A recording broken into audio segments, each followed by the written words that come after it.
बहुत समय पहले की बात है। उज्जैन राज्य पर राजा विक्रमादित्य का शासन था। राजा विक्रमादित्य अपनी न्यायप्रियता, वीरता और बुद्धिमानी के लिए प्रसिद्ध थे। उनका राज्य सुख समृद्धि में डूबा हुआ था। लेकिन विक्रमादित्य को एक बात हमेशा परेशान करती थी। उनकी प्रजा में एक अजीब सी धारणा फैली हुई थी कि भाग्य ही सब कुछ है और मेहनत का कोई मूल्य नहीं। राजा विक्रमादित्य के लिए यह स्थिति चिंताजनक थी। वह मानते थे कि मेहनत और परिश्रम ही सफलता की कुंजी है, लेकिन उनकी प्रजा भाग्य और संयोग पर निर्भर रहने लगी थी। राजा ने सोचा कि इस समस्या का समाधान ढूंढना पड़ेगा। एक दिन राजा ने अपने दरबार में एक सभा बुलाई। दरबारियों, मंत्रियों और प्रजा के प्रतिनिधियों को आमंत्रित किया गया। राजा ने सभा में कहा, मुझे ये जानकर चिंता हो रही है कि हमारे राज्य की प्रजा मेहनत की बजाय भाग्य पर निर्भर रहने लगी है।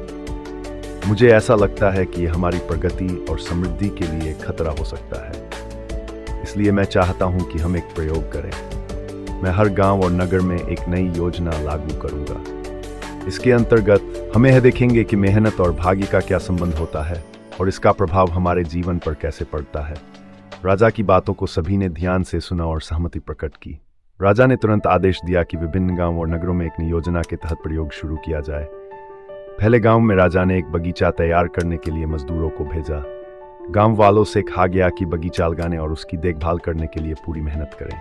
इस बगीचे का उद्देश्य था यह दिखाना कि मेहनत से किस प्रकार लाभ होता है और भाग्य की भूमिका। दूसरे गांव में राजा ने एक धन संवर्धन योजना शुरू की। यहाँ राजा ने गांव वालों को बताया कि यदि वे अपनी भूमि पर मेहनत करेंगे और खेती के लिए नई तकनीक अपनाएंगे तो वे अधिक उत्पादन प्राप्त कर सकते हैं। तीसरे गांव में राजा ने एक शिक्षा योजना शुरू की। गांव वालों को यह समझाने की कोशिश की गई कि शिक्षा और ज्ञान प्राप्त करने से उनके जीवन में सुधार हो सकता है। इन योजनाओं को लागू करने के बाद राजा ने स्वयं गांवों का दौरा किया और देखा कि लोगों ने किस प्रकार इन योजनाओं को अपनाया। बगीचे वाले गांव में मेहनत करने वाले लोग अधिक खुश और संतुष्ट थे। बगीचा फल फूल से भरा हुआ था और लोगों ने देखा कि मेहनत का परिणाम बहुत अच्छा होता है। धन संवर्धन योजना वाले गांव में भी कुछ ऐसा ही हुआ। लोगों ने नई तकनीकों को अपनाया और उनके खेतों में अधिक फसल उगाई।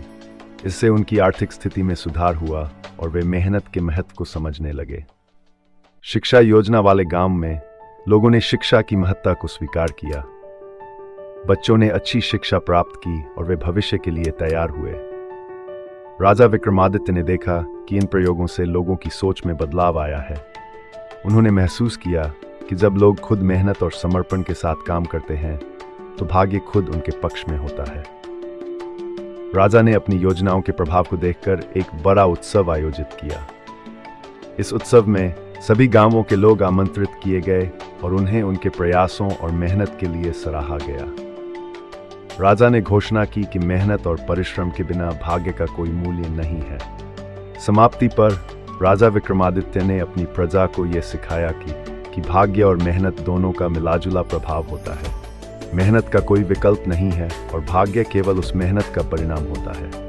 इस प्रकार उज्जैन राज्य की प्रजा ने मेहनत और परिश्रम को अपनी जीवन की एक अनिवार्य धारा मान लिया और राजा विक्रमादित्य के नेतृत्व में राज्य ने नई ऊंचाइयों को छूने में सफलता प्राप्त की। इस कहानी से यह संदेश मिलता है कि मेहनत की महत्वता को समझना और अपनी जिंदगी में उसे अपनाना ही सफलता की कुंजी है।